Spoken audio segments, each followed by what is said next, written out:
Hello and welcome to the Oxford Carols Night In. I'm one of your hosts for this evening, Jewel Bennett. I'm a member of OICCU and a second-year medic at LMH. Hi, I'm Jonathan Akande, your other host for tonight. I'm a second-year ancient and modern historian at Magdalen. Thanks so much for tuning in. We're really happy to have you here tonight. You're in for a real treat. We have 4 fantastic acts and a great talk lined up for you. Tonight's event is organised by OICCU, the Oxford Intercollegiate Christian Union. We're a group of Christian students whose aim is to give every student at Oxford the chance to hear and respond to the message of Jesus. Yeah, the programme for tonight's events can be found in your night in pack if you ordered one. If not, that's okay. You can also find it on the Carol's Night and event page on Facebook. Hopefully someone put that on your JCR page, but if not, you can find it through OICCU's main Facebook. Do also check out the website afterwards. It's got a host of great resources and also ways to get in contact with a rep from your college. Nice. Well, Christmas is just 25 sleeps away, so I hope you guys are excited. I mean, I myself am very engaged in the Christmas spirit already. Yeah, I can see. Lovely dress. Thank you. We've gone for the matching hats. Oh, yeah, thank you. I mean, your jumper's quite all right too. It's Yeah, quite nice. thank you. Yeah. Little stocking here for you you've to put got- treats in. Oh, lovely. Yeah, Very nice, to be honest, I must admit, I've never heard of a Christmas dress. It's original, what can I say? A Christmas jumper, I think, is more usual for this time of year. A bit average, but I mean, yeah. Average? Yeah. Oh, okay, well, that's a little challenge. I don't know if it's possible, but maybe we can ask the viewers who they think is dressed better. Can we actually? Okay, yes, we're going to do that. We are going to do a poll live right now. So in your chat box next to the live stream, you need to message in either A, if you think that Jonathan's jumper is better, and B, if you think that my dress takes the win. And yeah, we'll count it up and see who wins. Yeah, remember, just a single letter, A or B. A for my jumper, B for Jules' dress. While you guys get voting, why don't we welcome in our first act? I'm very pleased to announce the Oxford Bells, Oxford's first female a cappella group, and their arrangement of Coventry Carol.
Lovely. Yeah, massive thank you to the Oxford Bells. I'd never actually heard that carol before, but I loved it. That was really nice. And while that beautiful piece was going on, you guys were voting for who you thought was dressed better. So I think the results might be, hopefully, just maybe not. And we shall continue. First of all, we will have a reading from the book of Isaiah.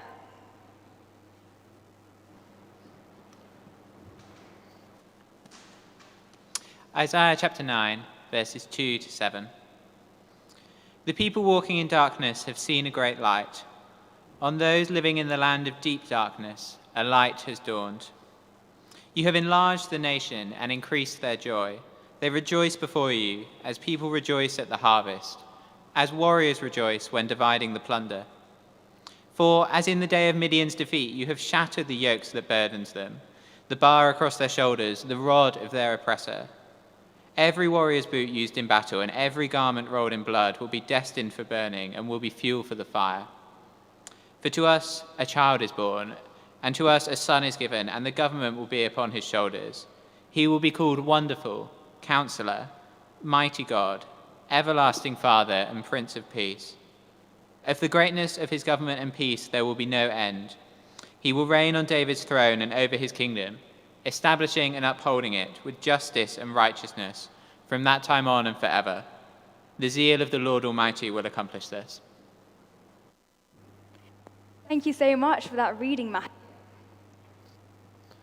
That's great. So we're going to be looking at the results of that first poll now. Remember that it was vote A if you Jonathan's jumper and B for Jules' dress. We're going to be looking at that just after. But before we go on to that, I actually have a question for you. Okay, go on. Last week, I was walking up the high street, Right. and I saw they'd already put lights up, Christmas lights. And just the week before that, I think, when I was going to Tesco, they put up this huge Christmas tree on Magdalen Street. We like it. Now, I'm not a Scrooge. I love Christmas. That's why I'm here at the carol service. But I must say, I think the middle of November is a bit early to start celebrating. I'm not going to lie. I have to disagree with you there. I think you can really celebrate, whenever you're ready, whenever you like. I mean, Christmas is a December celebration. And now I appreciate that, spirit of goodwill and everything. But that spirit starts at some point during December. It can't be something which goes on throughout the whole year. I mean, you probably listen to Christmas music in October, knowing you. No comment on that. And on that note, let's move on to our next act for the evening. This is the Merton College Choir singing an all-time Christmas classic, In the Bleak Midwinter.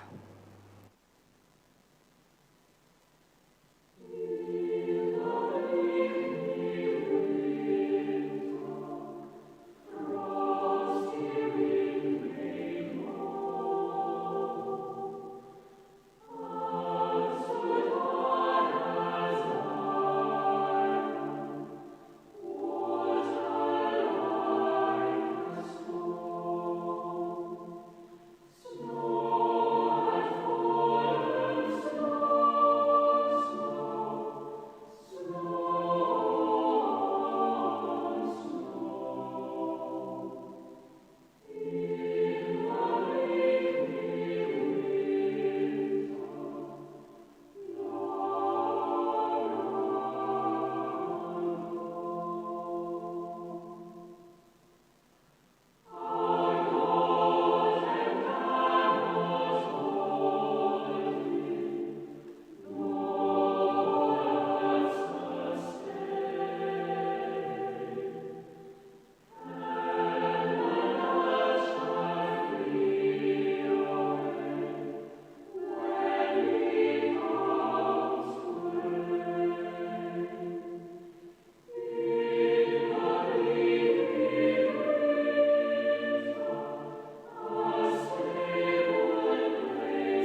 Wow, that was so beautiful. Yeah, thank you so much to the Merton College Choir.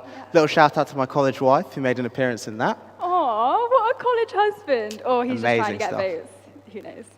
So we got the results from that first poll, which was vote A if you think my jumper is better, Yep. and B if you think Jules' dress is better.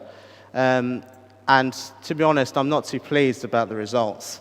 25 votes for Jules and 12 votes for me, and Oh, so man. I guess you take this one. Over a third. Look at that. That's fantastic for me, anyway. Yeah, well, clearly the people's views are... Maybe the camera doesn't quite capture properly what's going on. I think they voted the right way, actually. I think people have taste tonight, isn't it? Anyway, I was telling you about this Christmas tree which they put on Yeah. Magdalen Street and the lights which they put up on the high street sometime in early November. And we were discussing when is it acceptable to start celebrating Christmas. Yeah. Now, I must admit, people in my family, they like to start celebrating early and the tree stays up until mid-January. Personally, I'm not a fan of that. I Really? think Christmas, November 30th is fine, a month before is fine, we all love Xmas. But, 7 weeks before? I think that's quite all right, really, especially in Oxford, where, a lot of students... True. You know what, let's give the people a chance to redeem Yeah, themselves I say throw it back. after that first vote. I say throw it back to the people. Their voting's on form tonight, so I'm excited to see what they say. So what we're going to do, we're going to go for the extremes, though. We're going to say, vote A if you agree with Jonathan, and we're going to say that Christmas is only allowed to be celebrated in December, and we'll go for the other extreme and vote B if you're with me, and you think that Christmas can be celebrated any time. That's quite extreme. It's two extremes. I'm emphasising I'm not a Scrooge. I love Christmas. Really? I love it. And I think mid-November's fine, so I don't like these extremes. But yeah, Do you remember, you are, at a carol service in November. vote A for Christmas when it should properly be celebrated, and vote B for Christmas celebrations at any time. Yes, indeed. So we've got a couple more acts lined up tonight, but before that, we're going to have a reading from the book of Luke. A reading from Luke 2. And there were shepherds living out in the fields nearby, keeping watch over their flocks at night. An angel of the Lord appeared to them, and the glory of the Lord shone around them, and they were terrified. But the angel said to them, "Do not be afraid. I bring you good news that will cause great joy for all the people. Today, in the town of David, a Saviour has been born to you. He is the Messiah, the Lord. This will be a sign to you. You will find a baby wrapped in cloths and lying in a manger." Suddenly, a great company of the heavenly host appeared with the angel, praising God and saying, "Glory to God in the highest heaven, and on earth peace to those on whom his favour rests." When the angels had left them and gone into heaven, the shepherds said to one another, "Let's go to Bethlehem and see this thing that has happened, which the Lord has told us about."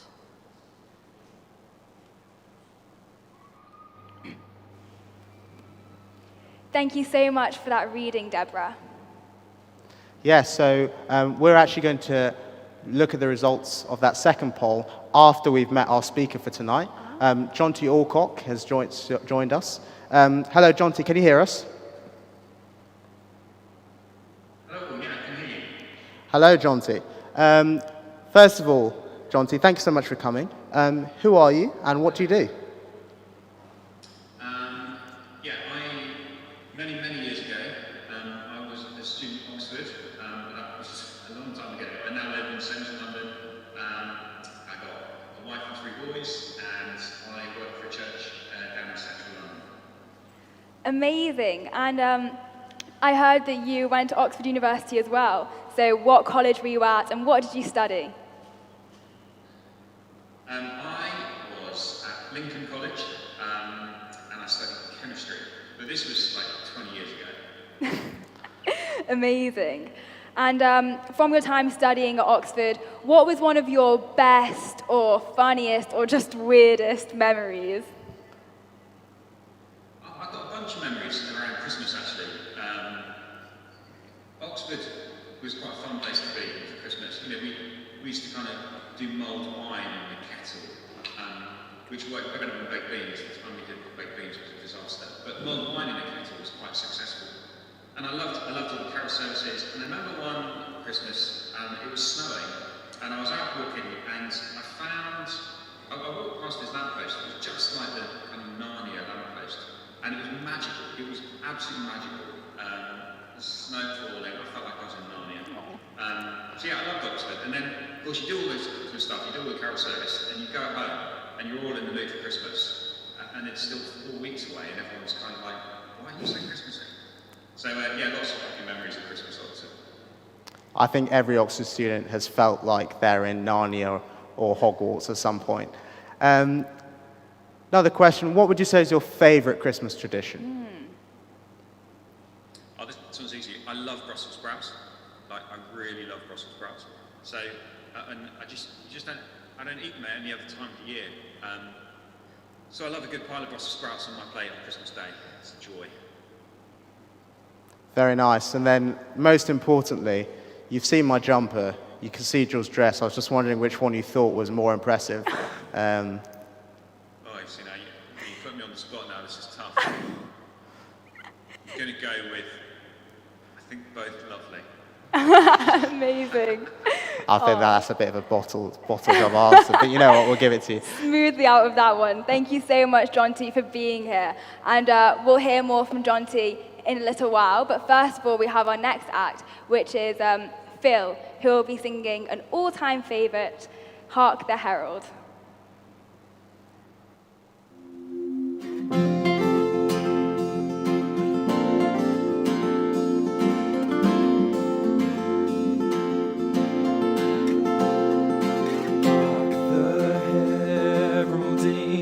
Sing glory to the newborn King, peace on earth and mercy mild, God and sinners reconciled.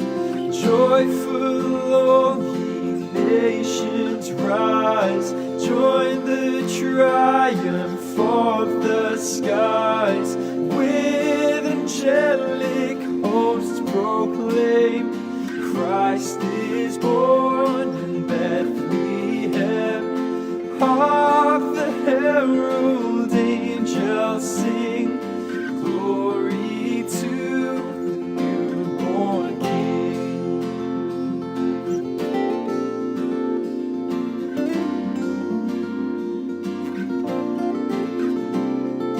Christ by highest heaven adored, Christ the everlasting Lord. Late in time, behold him come, offspring of a virgin's womb. Veiled in flesh, the Godhead seen, hail the incarnate deity, pleased as man with man to dwell, Jesus our Emmanuel. Hark the herald angels sing, glory to the newborn King.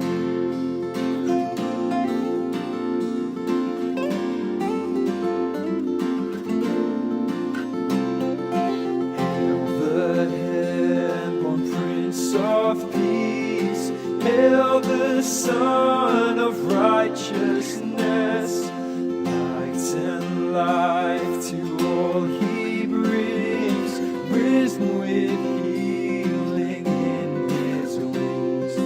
Mild he lays his glory by, born that man no more may die, born to raise the sons of earth, born to give the second birth.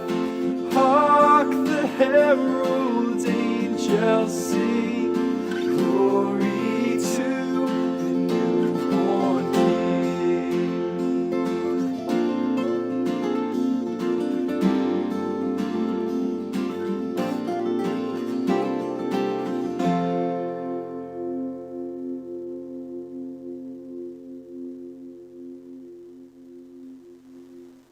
I love Christmas, so this is a great joy to be able to share with you and just for a few minutes explore the meaning, the message of Christmas. And after the year that we've had, I mean, boy, we could do with some good news, right? I mean, 2020 has been a bizarre, unexpected, the most difficult year that most of us will ever have faced. This microscopic virus has invaded our everyday life and turned everything upside down. It's exposed our vulnerabilities. It's disrupted our normal. It's robbed us of the things that we love. It's changed everything. An unexpected invasion that's changed everything. But you know, that is often how life works. You're going through life, you think you're going this direction, and then something happens, something unexpected invades, and it changes the direction of your life. And that's not always bad. Sometimes that can be good, like the email offering you a dream job, or the text inviting you out on a date. You thought you were going this way, but suddenly something invades your life and it changes direction completely. Do you know, that is the message of Christmas. You might not have thought of it like this before, but that's what Christmas is all about. Christmas is about an unexpected invasion that confronts us with a reality that we cannot ignore. Let me try and show you what I mean. And I want to introduce you to some shepherds. You may have met these guys before. If you've ever been to a school nativity play, you'll have met these guys. They've normally got tea towels on their head and little stuffed sheep under their arm. In fact, some of you might even played the part of a shepherd, wishing you had been Joseph, glad you're not the donkey, that sort of thing. But let's be careful not to write these shepherds off too quickly. There may be more here than first meets the eye. So I want to invite you to take a closer look at what Luke tells us about these shepherds. We're introduced to them in verse 8. Luke is writing, he's talked to eyewitnesses. He may even have talked to some of these shepherds and said to them, what happened that night? And then he tells us the story, verse 8. And there were shepherds living out in the fields nearby, keeping watch over their flocks at night. So first up, they're shepherds. They're just doing their normal shepherdy thing. It's another day, another night, their mundane, boring life looking after these sheep. It's just the way things are until something happens completely unexpected. Their field, where they're sitting, is invaded. This is how it says it in verse 9. An angel of the Lord appeared to them, and the glory of the Lord shone around them. I mean, there they are, sitting there, minding their own business, when suddenly an angel shows up and the glory of God shines all around. They are invaded by the glory of God. It's the last thing on earth that they were expecting to happen that night. But what does it mean? What does the glory of the Lord mean? What is glory? I mean, glory is one of those words that you perhaps hear around religious places, glory this, glory that. But what does glory really mean? Well, when you look in the Bible, you discover that glory is a big deal. Glory is about when God puts himself on display. That's a kind of a working definition of glory. God on display. When God shows what he's really like. Look, imagine I invited you around to my house for a firework display. You say, oh yeah, great. We have some drinks, we go in the garden, and I line up all the little cardboard tubes, the fireworks, and I say, here's the firework display. You would rightly be slightly disappointed. You'd say, that's not a firework display. In order to see the fireworks in their true glory, you have to light them. They fly in the air, they explode in beautiful color, and then you see their glory. You see, it's the same firework, right? It's the little tube that's here. It's just that here, it looks unspectacular and hidden. It's all hidden away. It's only when it's lit and explodes that you see it in its glory. That's a display. And that's how it works with God. You see, God is invisible. He's hidden. We cannot see him. And yet God acts. He does things to put himself on display so that we can know him. I'll give you some examples. I mean, this is how the Bible starts. Right at the beginning, God creates the world. And as God creates the world, it's like a firework display. It's God on display. It's his glory. So God says, let there be light. And there was light. And then he makes the mountains and the rivers and the creatures and the flowers. He makes it all, and all of it is like a firework display that shows something of who God is. It shows his power and his beauty and his perfection. That's God on display. And as you look at our world today, you can still see a glimpse of that.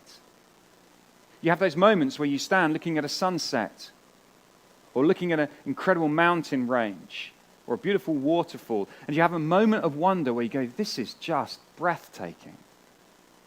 And that wonder, that moment there, is a glimpse of glory. You're getting a glimpse of the glory of God in what he's made.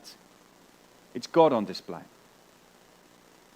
And then as you go through the Bible, it's not just what he's made, it's also what he does. He acts in certain ways to put his glory on display.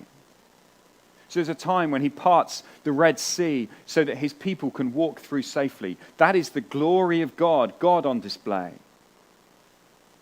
There are times when God brings water out of a rock, or feeds his people in the desert, or comes and meets his people in thunder and lightning on a mountain. Over and over again, God does things to show his glory, the glory of God. That is his power and his perfection and his beauty and his wisdom and his might being put on display. And now, in a little field just outside Bethlehem, the glory of God has shown up.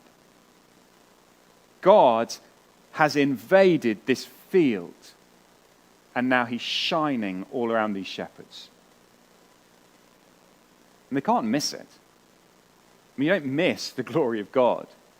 It's not like any of them slept through it, or they got distracted. Oh, I found a dandelion. Look at this beautiful dandelion. No, the glory of God is all-consuming. It's captivating, and the shepherds all saw it. Their everyday, mundane, normal life was invaded by the glory of God. And that's what Christmas is about. Christmas is about the glory of God, the creator God, the awesome, beautiful, powerful God, invading our world with his glory so that we may know him and see what he's like. Glory, God on display. But what happens next is really important. Two things in the story that will help us to understand more of this glory and what Christmas is about. What happens when the glory of God invades the field? The first thing that happens is that the shepherds are terrified. Let me read it to you. An angel of the Lord appeared to them. The glory of the Lord shone around them, and they were terrified. Has it ever crossed your mind that God might be terrifying? You see, I think most of us in our thinking would say, well, if there is a God, and I'm not even sure if there is, he's domesticated, he's some sort of force. I don't give him a lot of thought. But the shepherds, when they saw the glory of God, were terrified by him. We push God to the sidelines of our lives. We try and act as if we can live without him.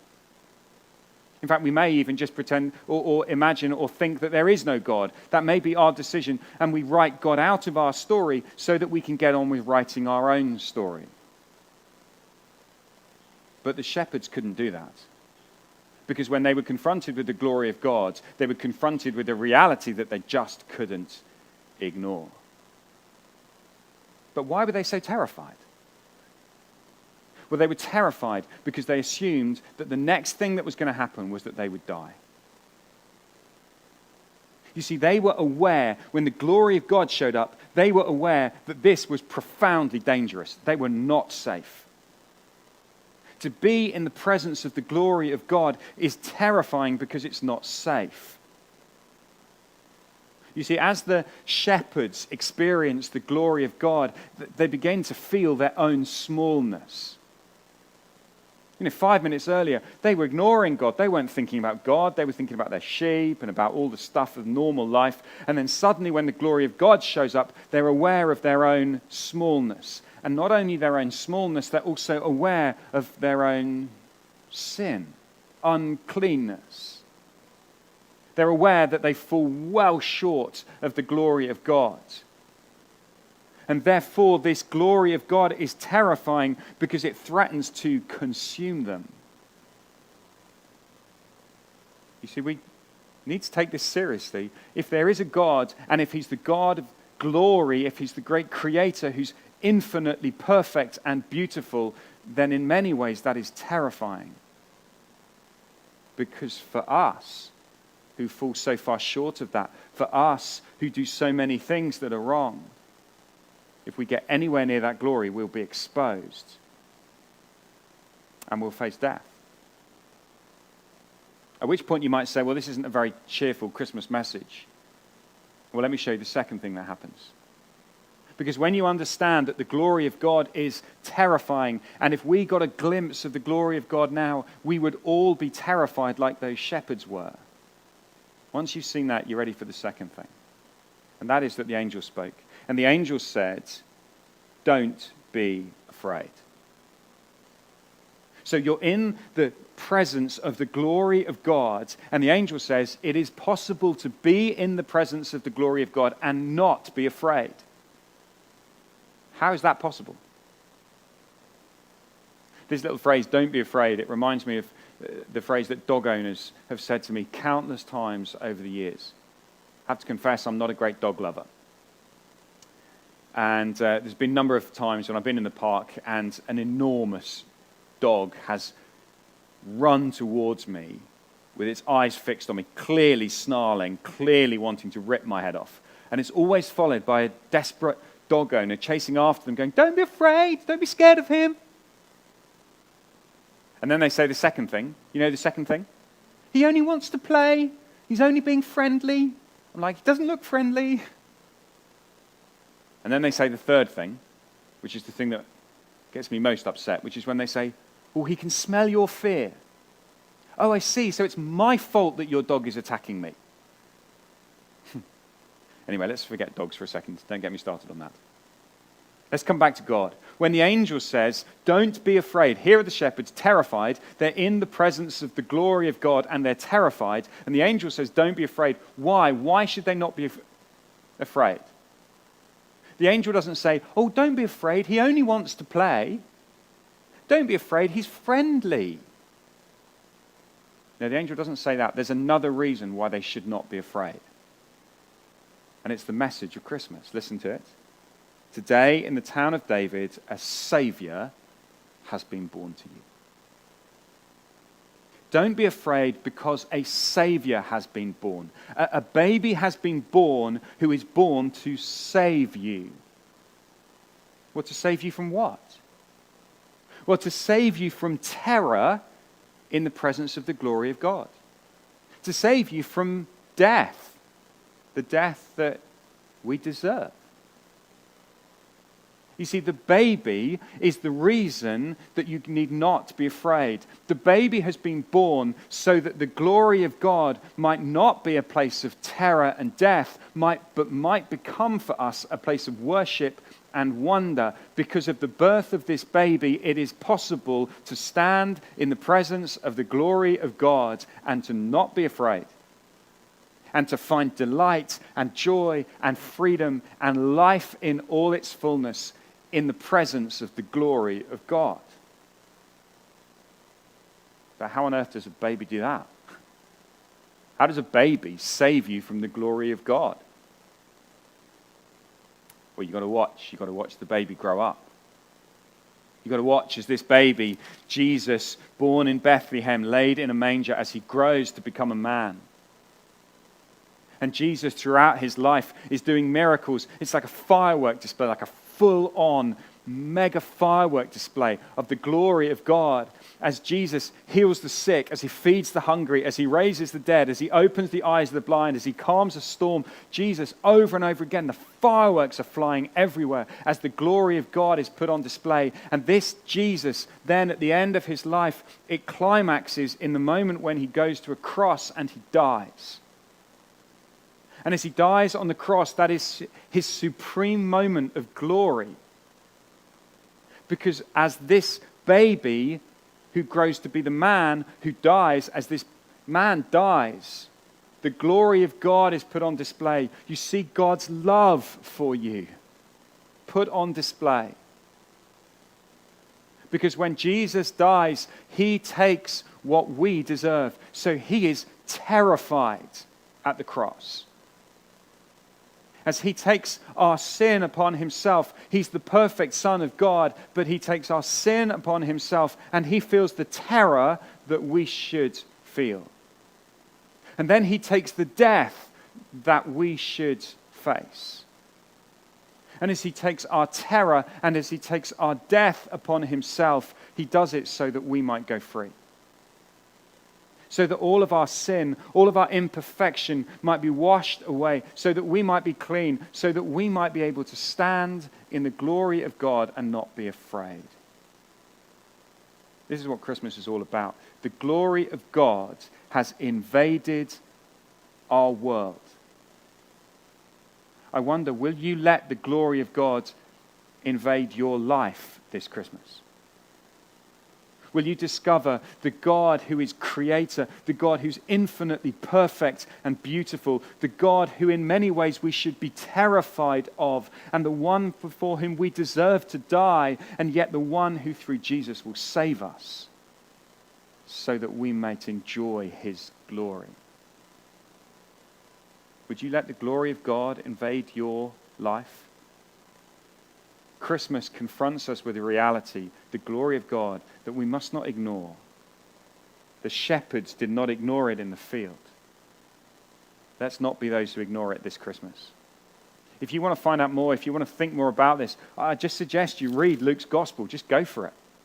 Read about this man Jesus. Check it out for yourself. See what you think. And hey, perhaps even have your life changed by the glory of God. I hope you have a great Christmas and a very happy New Year. Thank you so much, Phil, and thank you so much, Jonty, for a great talk. And I loved the rendition of Hark the Herald there. Yeah. We actually have results from our second poll, Yes, they're just going to come in now. which you might remember was, what do you think is an acceptable time to start celebrating Christmas? Are you like Jewel, in which case the whole year is fine? Or do you say, about a month before? And finally, the people have spoken in my favor. Finally. That is pretty close, actually. That's pretty close. But, I mean, that is fair enough. That is fair enough. Well, that does make a 1-1 overall. It does, but I mean, I'm not sure about this vote. It might be a voter fraud in here. I'm not too sure about this one. I'm not too sure. Okay, Trump. What we'll do is this. Why don't we do one more? Yes. One more poll at the end of the night. And winner takes all. Ooh. Loser goes home with absolutely nothing. Ooh, I like that. So, well, what does the winner get?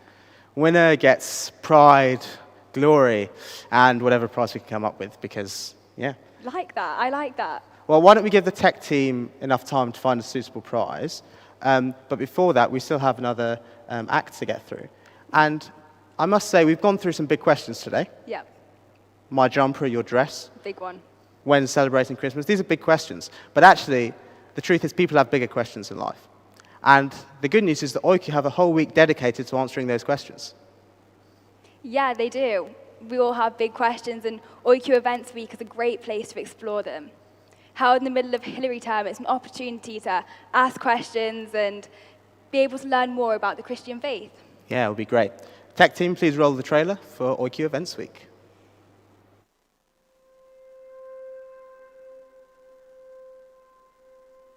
Remember the first friend you ever made, how you knew them and they knew you, and there was nothing that either of you could ever say, no revelation that could separate this union of two souls, two homes, delving deep into the unknown to make known.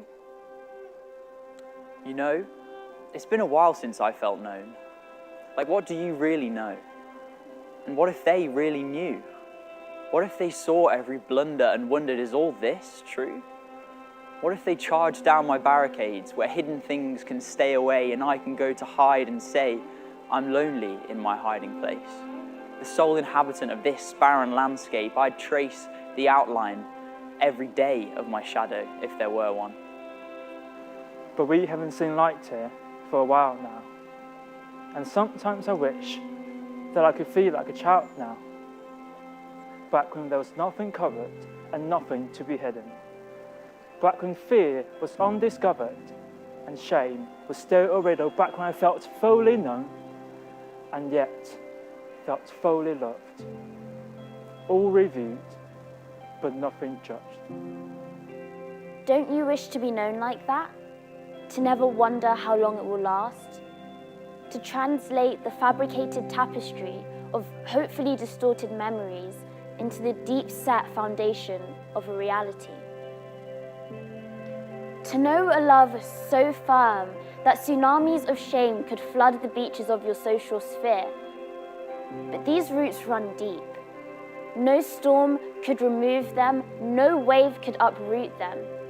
No single thing that the anxious cogs of your mind could concoct could ever confuse this love with any other. For this love is a love that knows me, a love that has promised to never disown me, a love so vast that mountain peaks and valley troughs would marvel at its magnitude and majesty. Unmoving, unchanging, always was and is and always will be. A love that knows me intimately. With nothing to be found. This love will always be enough. For the place where we are fully known is the place we're fully loved.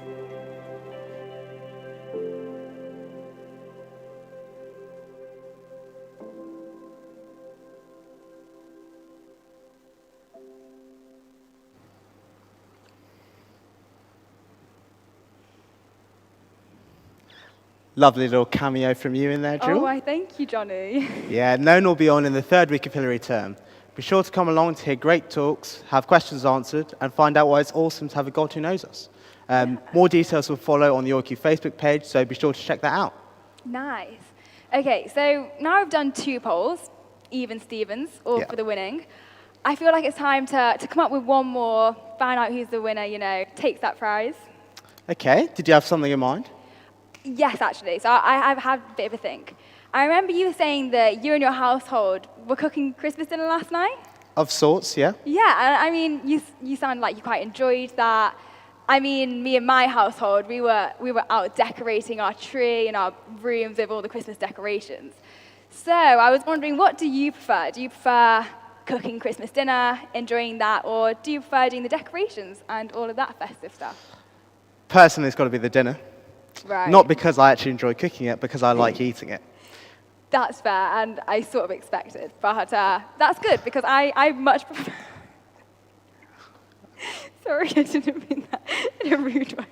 It's all right, I'm not offended. I much prefer the decorating, so that can be our next question. We'll throw that out to the people. What do you guys prefer? Do you prefer the Christmas dinner or the decorating?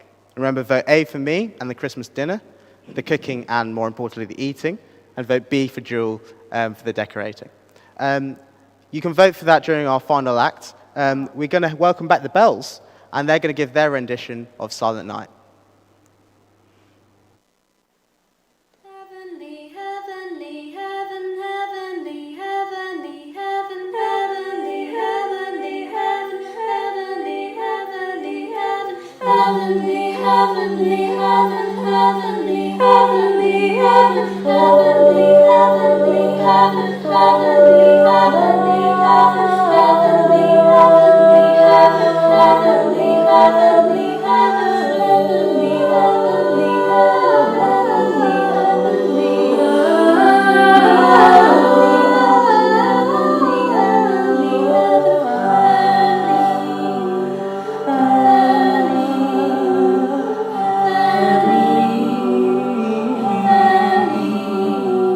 Silent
Yeah, massive thank you to the Oxford Bells. 2 incredible performances there. Yeah.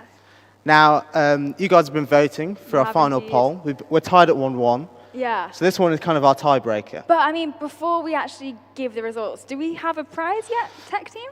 In my stocking, I can present the Carols Night In 2020 No, prize. get a close-up of that. Look at that. Look at that golden goodie. Oh my goodness. So this is what we're fighting for. That's all for the winning. This is the thing. Oh gosh. So you guys have been voting. Let's go in and check the results now. Yeah, let's For the golden teddy. Oh, No! it's an absolute no whitewash. way! Now I know it's rigged for sure. Come on. Okay, well, I don't know the exact numbers, but that purple bar That's over half. looks like it absolutely smashes the orange bar. That's a pretty big win. That's In which pretty case, big. I'll be taking home the teddy. Oh no. Thank you so Absolutely much, gutted. guys, for tuning in. I'm going to be in a great mood as I go home tonight. I hope you guys enjoyed the service. Thanks so much for coming. Yeah, and thank you to the Oxford Bells, to Phil, to Jonty, and to the Merton College Choir for their contributions. And a massive thank you to the Night In team, especially the tech team, for making this all possible. Do tune in on Wednesday if you want to watch this all again. But thanks for coming, and I hope you all have a good Christmas. Yep, have a good evening. Bye.